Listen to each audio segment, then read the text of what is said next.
Hi everyone, it's Shannon and welcome to today's video. So if you watched my last video on the Disney Wish, I talked about the 3 rotational dining venues and what they were going to be offering. And today I am back with talking about the adult dining venue. So there's 2 dining venues for adults as well as some of the lounges. So those are the things I'm going to be talking about today. Now, if you missed that video, me and my family are going on the Disney Wish. We will be sailing July 10th through the 13th.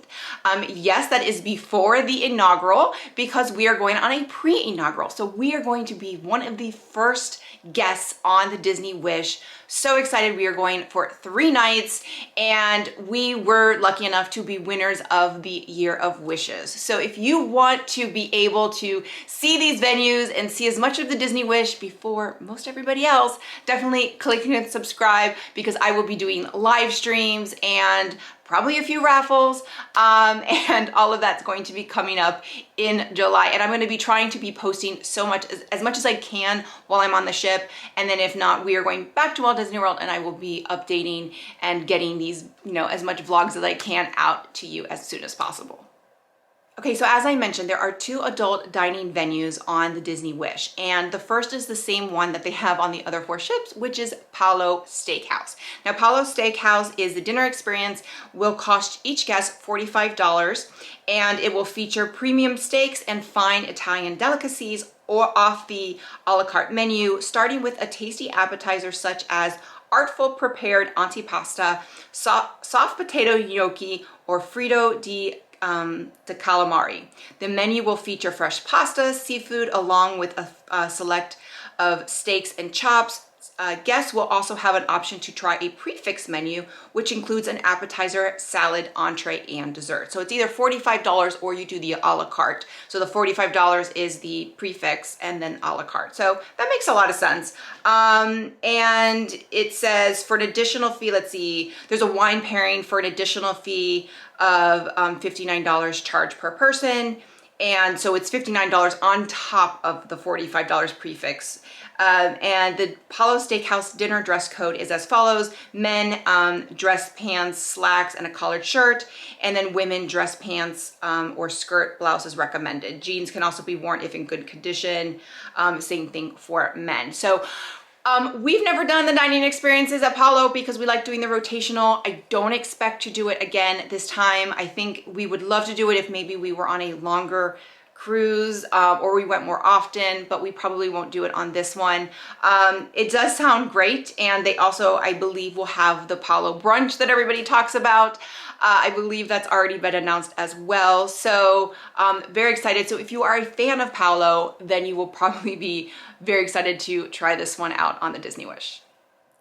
Now, many of you are familiar with Remy, which is on, I believe it's the Dream and the Fantasy. So that one is one of the culinary masterminds behind the French-inspired fine dining experience at Remy's is Chef Arnaud, I'm gonna butcher his name, Chef Arnaud Yaliment, and he is from France, and he is one of the culinary masterminds behind Remy. So this is Enchante by him. I'm not going to pronounce his name again, but this romantic and intimate venue will evoke the dazzling candlelight and lavish hospitality of film's candelabra maitre d' luminaire with shimmering light fixtures and illuminations that will give life to the 2 intimate dining areas and private 10-seat dining room.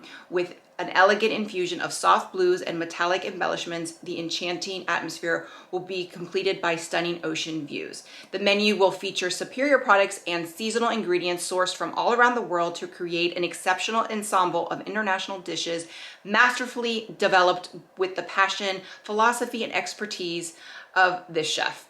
And from the moment they enter the glittering champagne room, guests will be swept up in a sumptuous journey marked by consummate cuisine, superlative wines, and first-class service.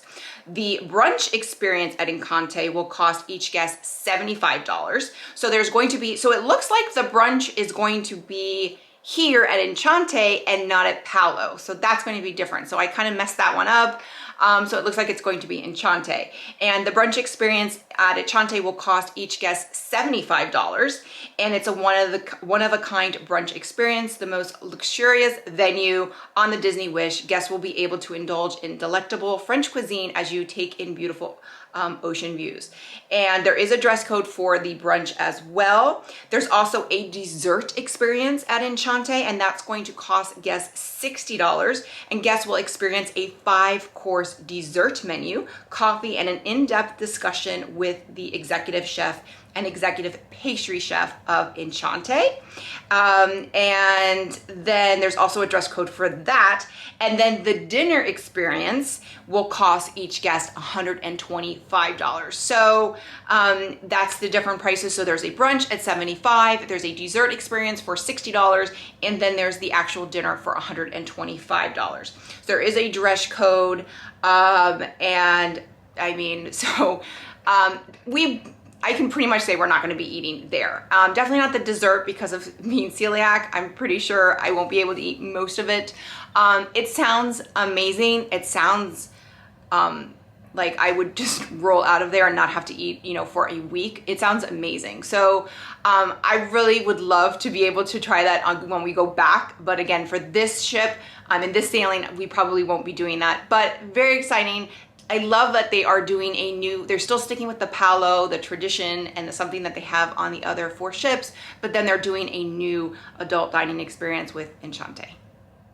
Okay, so that's it for the 2 adult dining experiences. However, there's a bunch of adult lounges that are very exciting. So the first is going to be Keg Compass, and Keg Compass is a pub that celebrates the adventure and romance of the sea, designed in the rustic architectural style of a late 1800s Norwegian sailor's map room. And it's spanning the entire ceiling will be a grand, fantastical map in old maritime styles that features, among other references to ocean lore, a homage to Disney characters and stories related to the sea. So I think this is really cool. I think it's very typical to have a pub on any ship, and especially a Disney ship. So very excited. This is very typical to have some sort of pub. This is probably the one that's the least exciting for me, but it's still pretty exciting.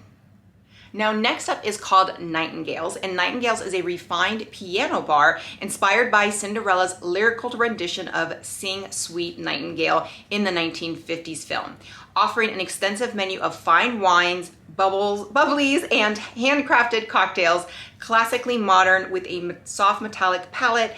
The predominant design will feature be a glittering chandelier perched above a piano.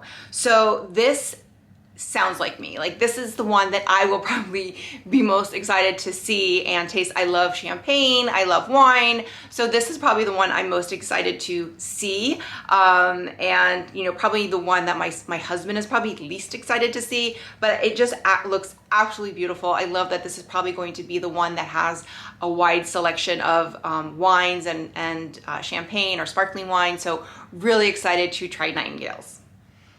Now, the next lounge is called the Bayou, and you can probably figure out which IP this one's about. It's going to be The Princess and the Frog and Tiana. So guests looking for New Orleans inspired good time can go down to the Bayou, an informal lounge themed to The Princess and the Frog, flourishing with magnolia blossoms, lily pads, and a canopy of twinkling fireflies overhead. This space will evoke the magical marsh where Tiana and Naveen take refuge in the film. A bronze statue of each character will be prominently displayed, and 2 gazebos inspired by the city's iconic wrought iron metalwork structures will provide intimate seating for small groups on either side of the bar.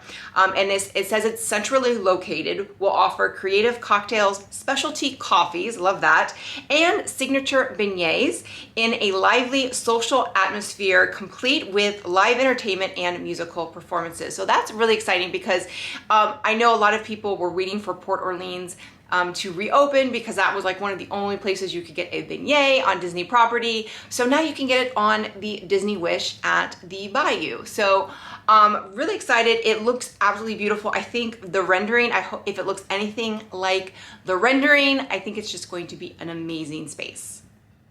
And the last lounge that has been announced that I think is probably the one that everybody is excited about, it is called the Star Wars Hyperspace Lounge. And I think that this place is going to probably be the most packed of all the lounges. It says, for the first time on a Disney ship, guests will embark on a space jumping tour of the Star Wars galaxy at Star Wars Hyperspace Lounge, a high-end bar styled as luxurious yacht-class spaceship. This richly themed immersive experience will be reserved for adults every evening, offering interactive tasting experiences and signature beverages inspired by the films.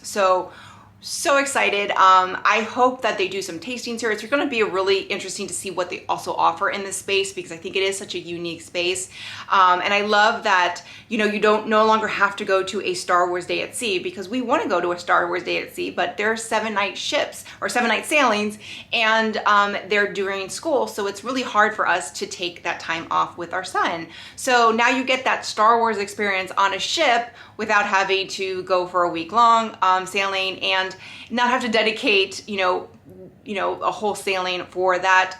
I think this is really exciting. The space looks amazing. Again, I think of the bars, this is probably going to be the hardest place to get a drink, because I think this place is just going to be packed all the time. So really excited about this space as well. So there you have it. Those are the adult dining venues and the adult lounges for the Disney Wish. So really, again, I can't explain how excited I am. I just don't know how I'm going to cram all of this literally in 3 nights. And 3-night cruises, if you know, you get on the ship, it's really 2.5 days, right? Because you're only on the ship for 2 full days, and then kind of a half day the day that you board. And then the day you leave, they kick you out early in the morning. So it's really only 2.5 days. So going to try and cram in all of these as much. Definitely want to get a drink at every single bar. And, you know, I think we'll probably be spending our time between, I know the Bayou actually is very exciting, but Nightingale's for me, and then Hyperspace Lounge for my husband. And then probably Keg Compass, you know, just to try it out. But if you like this video, click like, click and subscribe. That way you get a notification every time I post a new video. Bye everyone.